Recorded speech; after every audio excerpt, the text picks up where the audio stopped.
আমাদের বাংলাদেশে যখন সোয়েটার ফ্যাক্টরি হয়, তখন আমরা দেখতাম যে বছরে তারা যে ৬ মাস কাজ করত, খুব ব্যস্ত থাকত।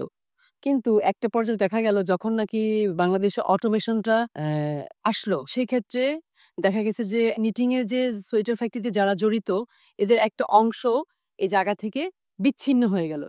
বিচ্ছিন্ন হয়ে যাওয়ার কারণে আমরা আমাদের এই জায়গাগুলোতে দেখা গেছে যে অনেক দক্ষ শ্রমিক হারিয়ে ফেলেছি।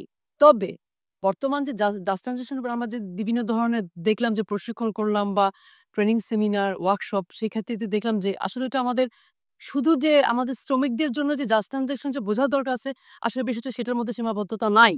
কারণ কি এই শিল্প জগৎটাকে টিকে রাখতে হলে আমাকে শ্রমিকের কথাও ভাবতে হবে, আমার দেশের অর্থনীতির কথা ভাবতে হবে এবং আমি যে দেশে আমার যে প্রোডাক্ট গুলো আমি সাপ্লাই দিচ্ছি, সেই দেশের যে আমার কতটুকু সুনাম থাকবে, সেই জায়গাটাকেও আমাকে ভাবতে হবে। সেক্ষেত্রে যখন আমি কোনো প্রোডাক্ট কনট্যাক্ট করব, জলবায়ুর যে বিষয়টা আছে মানে যেটাকে আমরা জাস্ট ট্রানজিশন বলি এক কথায়, সেই জায়গাটাতে অবশ্যই রাখবো। এই ক্ষেত্রে জলবায়ুর যে একটা প্রসেস আছে, সেটাকে একটা পলিসি হিসেবে ওখানে করা উচিত।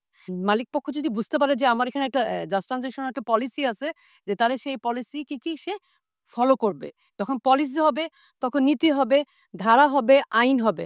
তখন অবশ্যই মালিকপক্ষ এটাকে মানতে বাধ্য। আমরা মনে করি যে আমাদের কর্মক্ষেত্রে অবশ্যই জাস্ট ট্রানজিশন কে ইনক্লুড করা উচিত।